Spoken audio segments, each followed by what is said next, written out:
voilà ce qu'est Mum Dim Sum. D'accord, donc vous avez une adresse pour l'instant. Absolument, boulevard de Courcelles dans le 17e arrondissement. Et donc si je disais que la transition était toute trouvée, c'est parce que vous avez aussi un food truck. Oui, tout à fait. Nous avons décidé, un magasin, donc un restaurant ne nous suffisait pas, et on a décidé de lancer donc le premier food truck autour du dim sum et également autour d'autres spécialités asiatiques, plutôt voilà, Asian street food.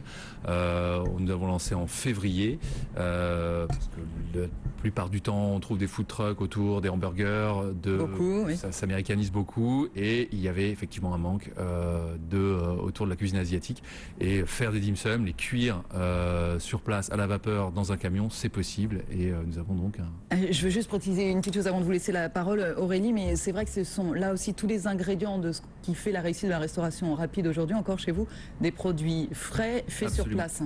Tout à fait. Ce sont des produits frais, faits sur place. Nous inventons nos propres recettes. On n'a pas voulu se cantonner aux recettes traditionnelles de dim sum. On trouve bien évidemment les classiques, la bouchée à la crevette, aux légumes, mais on a décidé d'aller un peu plus loin et d'inventer donc nos propres créations, et surtout d'utiliser des ingrédients frais, de les faire nous-mêmes, de la pâte à la farce. Et je pense que c'est un élément qui nous différencie des dim sum qu'on trouve en général chez les traiteurs chinois ou ailleurs. Bernard Boutbout, ces food trucks, c'est vraiment une vraie tendance aussi pour les consommateurs que ça vienne à eux? C'est une idée fantastique et géniale qu'ont eu les Français et les Américains quasiment en même temps, puisque les Américains ont les food trucks un peu avant nous. Pourquoi? C'est tout simplement parce que le consommateur a moins en moins de temps pour aller au produit, donc le produit doit aller à lui. De ce côté-là, tout va bien. Sauf qu'il y a des vents contraires à cette vague, qui est les syndicats de restaurateurs qui disent mais un truck qui se met en face de chez moi, ça va pas le faire. Vous avez aussi la répression des fraudes qui commence à regarder ça de près au niveau de l'hygiène dans ces camions, parce qu'on cuisine quand même dans la rue.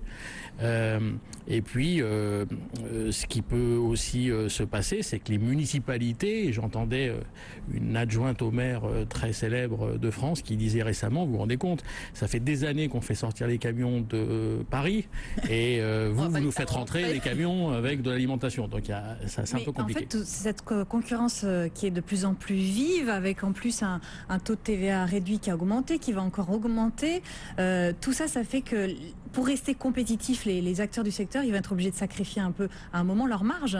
C'est pas ça la difficulté pour le secteur? Alors, ils sacrifient aujourd'hui leur marge, mais est-ce que c'est pas aussi répercuté beaucoup sur le consommateur? Voilà, c'est un peu plus répercuté sur le consommateur. Comment on répercute sur le consommateur? En mettant moins de personnel au service du consommateur et en mettant moins ou de moins bonne qualité dans l'assiette. C'est les deux façons. Voilà. Et puis il faut savoir aussi que dans les dimensions en fait qui constituent la croissance du marché, de ce marché dit du snacking, vous avez deux composantes. Vous avez la composante du prix et la composante du temps. Et la composante du temps est bien supérieure à celle du prix. C'est-à-dire qu'on voit que le consommateur, il est plus en recherche de gains de temps et de gains en fait de valeur d'usage, c'est-à-dire de qualité et d'efficacité, entre guillemets, si on peut parler d'efficacité quand on parle d'alimentaire, mais un peu moins en termes de prix. C'est ça qui est intéressant. Alors ceci dit, selon votre étude Gira Conseil, les Français consomment en moyenne, 9 €, je crois, pour la pause déjeuner. Chez Mum Dim Sum, c'est 4,70 € les 3 bouchées, donc j'imagine qu'il faut en prendre 2-3 pour être à son aise. Et voilà, il faut en prendre 2 à 3 paniers par personne à peu près, et nous avons des formules midi qui commencent à partir de 9,70 € et qui terminent vers 15,80 €. Est-ce que Bernard Boutboul, vous y croyez à ce développement? Est-ce que les dim sum peuvent être les nouveaux sushis, sachant qu'aujourd'hui quand même la pizza et le jambon beurre restent les plus consommés? Je crois que pour un jambon, alors j'avais des chiffres, il se consomme pour une portion de sushi, il se consomme 8 kebabs, 23 hamburgers, 25 pizzas, 64 sandwichs et encore plus de plats de pâtes. Tout à fait.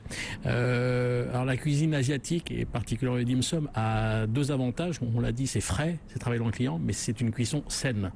Donc, et ça, par les temps qui courent, les consommateurs sont très à la recherche de ces modes de cuisson sains, plutôt que le gras, etc. Alors il y a une tendance dont on n'a pas encore parlé aussi, c'est Internet, la place d'Internet dans la restauration rapide. Là aussi, croissance considérable.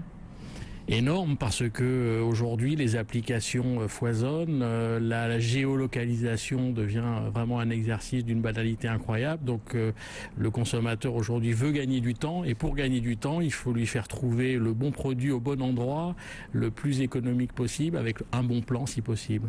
Rodolphe Bonas. Deux exemples pour illustrer le côté digital. En effet, les food trucks, puisque finalement eux fonctionnent sur le digital, puisque c'est dans les réseaux sociaux que vous allez découvrir où se trouvent les fameux camions, et quand vous y voyez le monde qu'ils arrivent à rassembler, on voit bien que le digital joue une grosse part.